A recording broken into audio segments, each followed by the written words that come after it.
नहीं बहुत बहुत खुशी बहुत भल लगुच एटा मो पाई बहुत बड़ सुजोग बहुत बड़ दायित्व भी और मु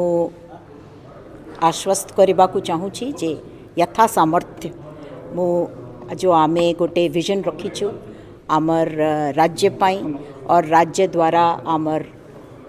देश पाई तापाई आमे केमिति अग्रसर हो पारिबु तापाई मु चिष्टित केबे मैडम जॉइन करिवे केबे चार्ज लेबे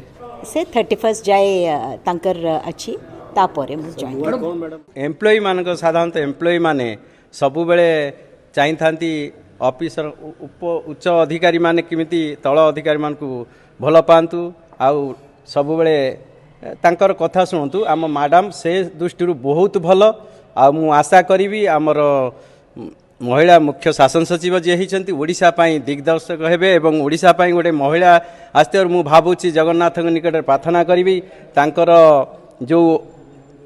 3 वर्ष 4 वर्ष पाखापाखि अच्छी से काल रे आम ओडिशा जमी प्रगति पथरे आगे चलू आम प्रिय माननीय मुख्यमंत्री भी आशा अच्छी ओडिशा को बहुत आगे 1 नंबर राज्य परिणत करेंगे से आम कृतज्ञता ज्ञापन करुछु।